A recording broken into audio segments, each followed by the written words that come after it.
Privacy and safety concerns are growing over a popular tech item from Apple. Law enforcement officials say Apple AirTags are being used to track people without their knowledge. The small coin-sized devices are meant to help individuals find important items like phones, keys, or wallets, but police are also warning of their potential to be used for malicious reasons. For more, I want to bring in Chris Pierson. Chris is the founder and CEO of the cybersecurity and privacy platform BlackCloak. He's also a former member of the Department of Homeland Security's Data Privacy Committee and Cybersecurity Subcommittee. Chris, thank you for joining us. First, explain to us how these tracking technologies work. How does the AirTag actually function?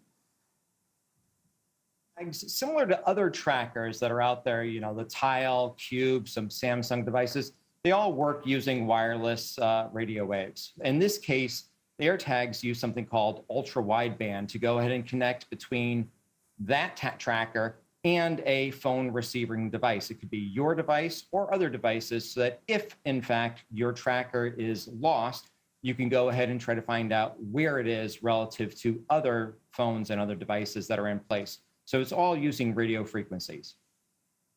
So it's not something that you connect to your phone and it's like the AirPods or your Apple Watch or something. This is something that could travel long distance and you find it through Find My iPhone and that kind of technology.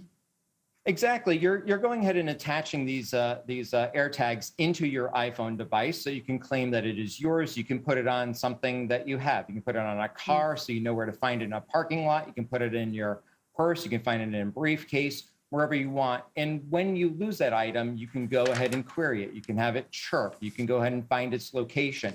You can go ahead and query where it's been.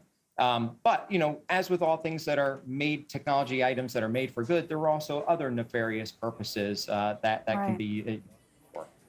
And let's talk about those. I mean, it seems obvious that if you have a tracking device, if anybody's ever watched a Hollywood film, the first thought is, this could be used, especially because it's so hard to detect, for evil. Tell us more about these stalking concerns. Where are people finding these devices?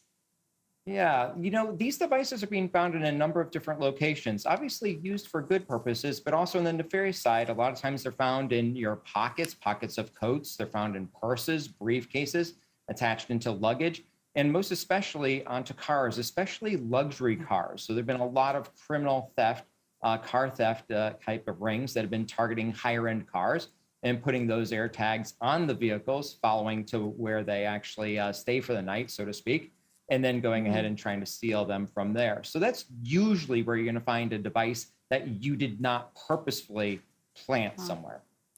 I keep wondering, because I've covered the follow home burglaries and robberies, and that certainly is one option. An Apple spokesman tells CBS News that the company takes very seriously customer safety and is committed to AirTags privacy and security. What's Apple doing to prevent these instances of unwanted tracking and stalking?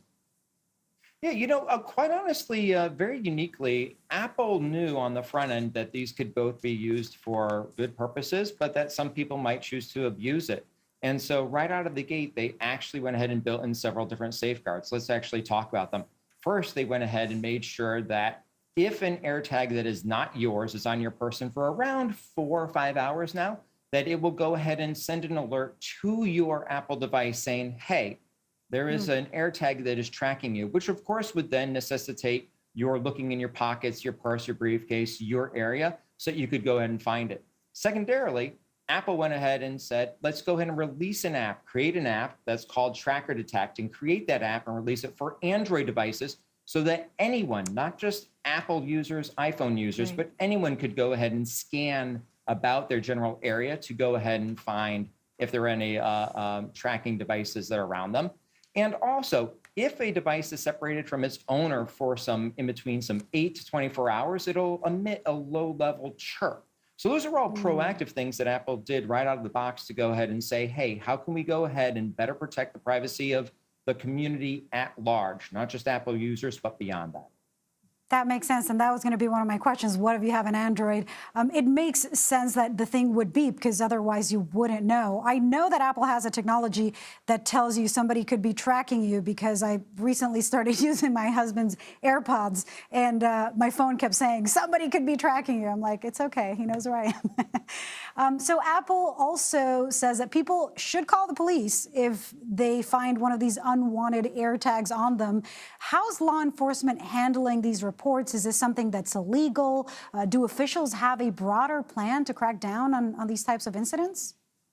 Yeah, I think there are a few different things there. First and foremost, personal safety, number one. If you find a device that is on you, make sure you're in a safe location with friends, with people that you know. Second, do not go home with that device that is not yours. So if you have that AirTag that's in your pocket, do not go home. If it's late night, go ahead and pop it open, take out the battery so that it is no longer active. If you have, if this happens during the day, go ahead and bring it right into a police station so that you can turn it into them. Every single one of these devices has a serial number. The person that is tracking it will have tied their device to the serial number. And of course, the police can go ahead through subpoenas and go ahead and subpoena information from Apple about where this device was made, sold, shipped, et cetera, what phone it was tied to that was doing the tracking. And then quite honestly, a lot of the stalking laws, a lot of those cybercrime laws are going to come into existence. And I mean, just in fact, January is National Stalking Awareness Month. So it's like right there for us to all have a much, much better sense of our own personal safety this month. Well, good timing. And while we have you here, what else can people do to protect their safety and privacy online or offline? Well, look, overall, it's up to every single person to understand that you leave a digital footprint. You leave digital breadcrumbs out there about you. Make sure your personal devices, your cell phone, your tablets, your computers are protected from malware. Make sure that you're watching out for your information that is out there on data broker websites, out on the internet. Limit the amount of information that you are sharing.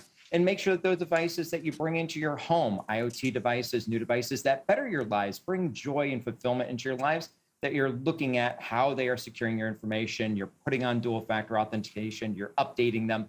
It's a great time and era for technology, but it also has a little bit of a seedy side in terms of some abuses that can happen. But make sure that you're staying in touch with technology, up to date with technology, and when something is awry, make sure that you identify it and go ahead and tackle it. Well, we appreciate all that advice. Chris Pierson, thank you for joining us. Thank you.